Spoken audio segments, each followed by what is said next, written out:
This last section on factoring strategies is where we're going to mix all the factoring techniques we've seen together. So you'll have in the problem set exercises where you'll be told to factor, but you won't be told which technique to use. Okay.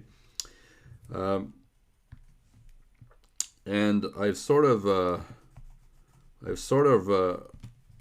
ordered here the different strategies that you can use in order of complexity, or also in the order in which you should try them first. Okay, and number one would be to reorder the terms. So if you're dealing with a polynomial, so for example, if you have minus 9x minus 3x squared plus 54, what I usually do is to reorder the terms so that they're in they appear so that the highest power of x comes first or comes last, but I like to start with the highest power of x, and then you go term by term, and you look at the next term that has the highest power of x. Here would be minus 9x, and then the constant 54. So I've reordered the terms. It makes things easier because now I know that this is a, this is the b is minus 9, the c is 54. So makes things easier. If you don't order them, maybe you're going to think that this is a, right? The a is minus 9 and it's not. Okay. So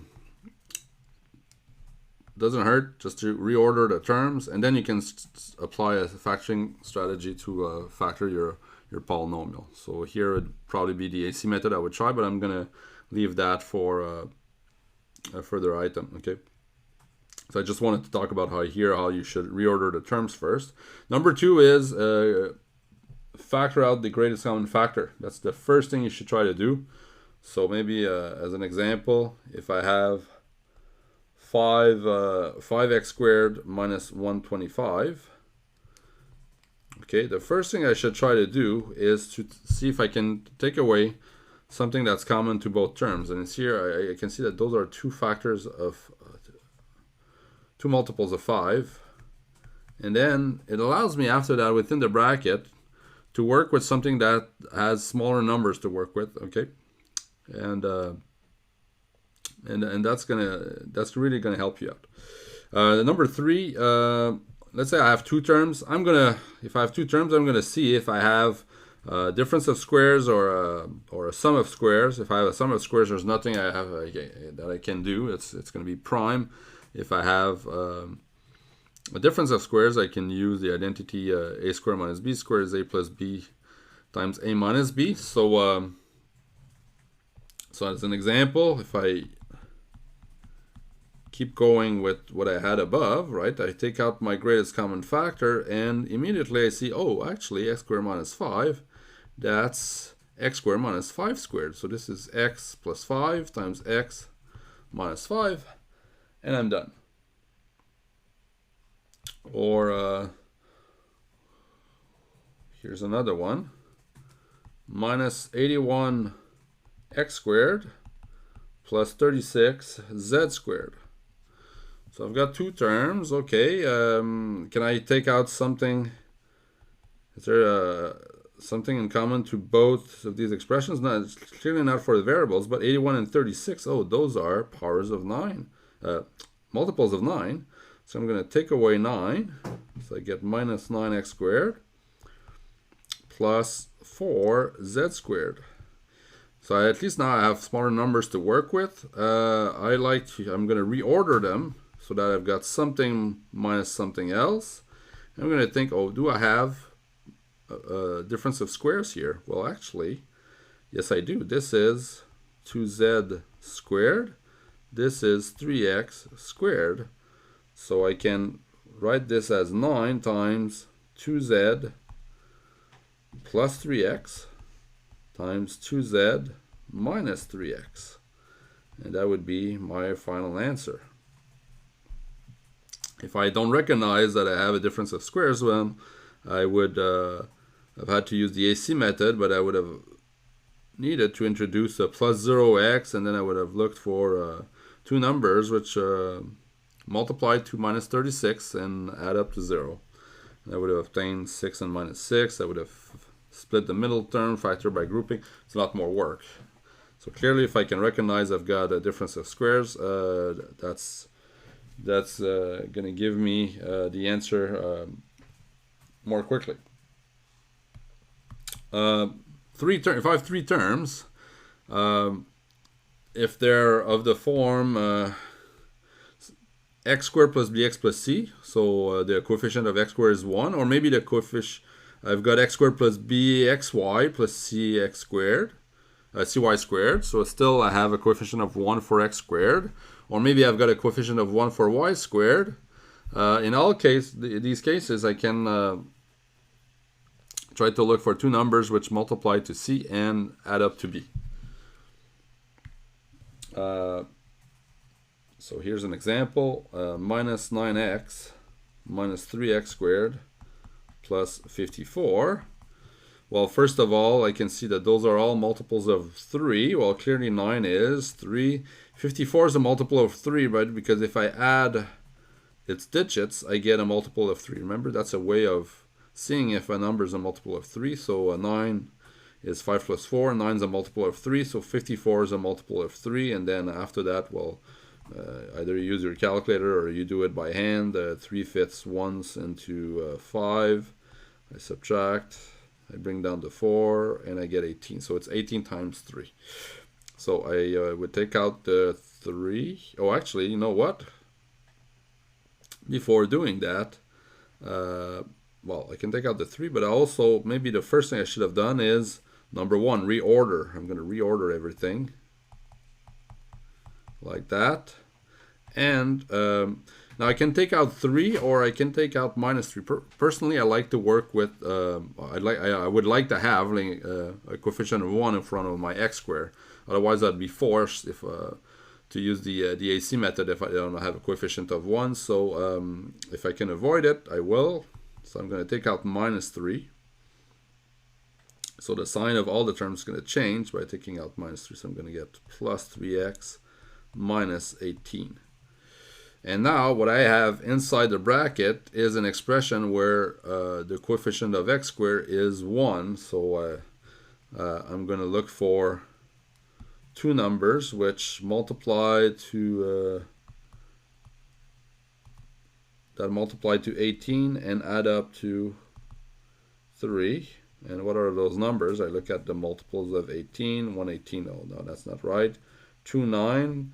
Product is minus 18, so one of them is going to be negative, one's positive. So when I add them up, I'm going to be looking at the difference of these. Like 9 minus 2 is 7, so that's not correct. 3 and 6. 6 minus 3 is 3. Okay, perfect.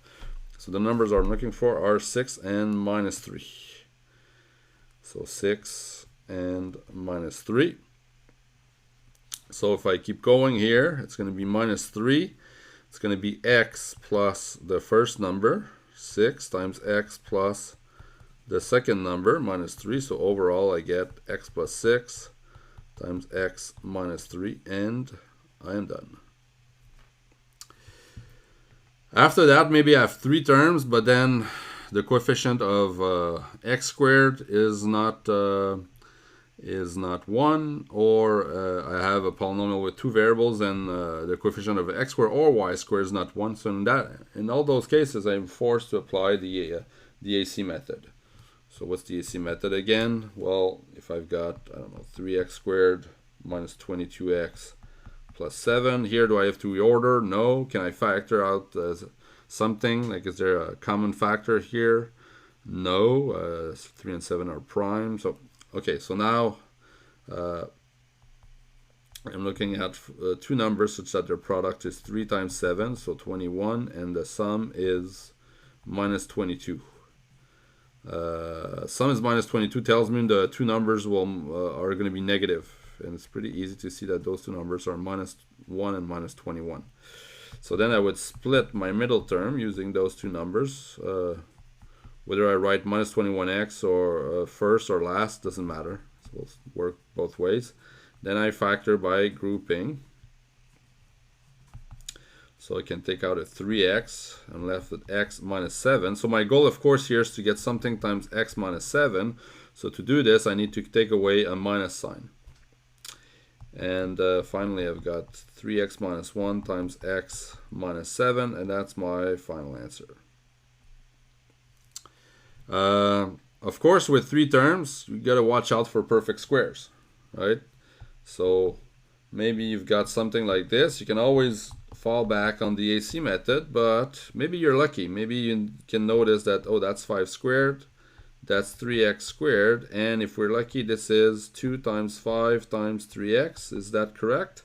Yes, 30 is 2 times 5 times 3, so we can see that this is a perfect square. It's going to give me 5 plus 3x squared. Or maybe you can put the 3x first. I like to do that. Okay, both are good.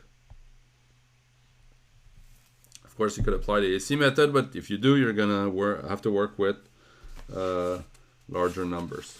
And finally, maybe I have 4 terms. So maybe you've got something like this. So of course, the first thing, maybe you have 4 terms, but they're not really 4 terms because you can regroup some of them. So here I can see, oh, actually I can regroup the 4x and the 3x. So it's not really a situation where I have 4 terms. I would also see that I can regroup terms if I reorder everything. And then I'm back to 3 terms. And then I apply, not the AC method because the coefficient in front of x squared is 1, so I'm looking for a product of 7, sum of 7, and that wouldn't work, I think, right? 7 is 1 times 7, so maybe actually, you know what? Maybe I should have. If I want to make this problem maybe a bit more interesting, let me change, I don't know, the 4 here to a 5, just to make it a bit more interesting. So if I make it to a 5, that becomes 8, and then I can solve that little riddle here. Product of 7, sum of 8, well, that's 7 and 1, so then it will become x plus 7 times x plus 1. So that's a situation where I really don't really have like 4 terms. It's just a hidden 3 terms in some way. Here's a situation where it is 4 terms. I have this. None of them are alike. Oh,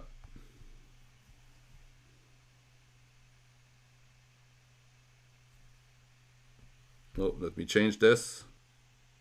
The exponents are not completely correct. This is actually a cube. X cubed y, and the last one is 3x squared y squared. Okay, let's try that. Maybe the first thing I do is, okay, I could reorder the terms. You see I've got a term of degree 3, but a term of degree 4, so they're not ordered properly. But at the same time, I see all those x's. Okay, so maybe I could do that first. So I guess I said you should reorder first, but you can also maybe take out a common factor first. So I could definitely take out an x squared. I like that because after that I can just work with smaller numbers. So if I do this, I get that, and then maybe I can reorder what's inside the bracket. So if I do that, the highest degree, well, those are the 2 terms with highest degree. So I've got 3y squared minus xy, and the last two, these two have the same degree, so I guess like that. Here we go. And after that, I could try, since with 4 terms, factoring by grouping. And maybe it's going to work, maybe it's not going to work. Who knows? Okay, so if we're in a situation where you were using factoring by grouping without using really the AC method, I have no guarantee it's going to work. So I'm just going to wish this is my lucky day, so I can take out a y from the first 2 terms. I get 3y minus x, and maybe I can take out 4 from the last 2 terms, like y minus x minus 3y. Okay, so I don't have the exact same expression here, but one's the opposite of the others, which means I can actually turn this around and take out instead a -4. And now they're the same, right? I've got 3y minus x, 3y minus x. So so I just had to adapt my factoring. I had to take out -4, not 4. And now I can factor out the 3y minus 4, and I'm left with y minus 4, and I can't go any further. This is fully factored. So those are always the hardest, because we never know if this part is going to work. This could fail, so in which case you just stop here if you can't factor this some more. Well, actually, maybe stop here because you've ordered, but it's possible that you can't move on after that. But I don't know, like I said, if you're lucky, maybe with 4 terms, it's possible that you can do factor by grouping. So you have to try it, and if it doesn't work, well, you just stop.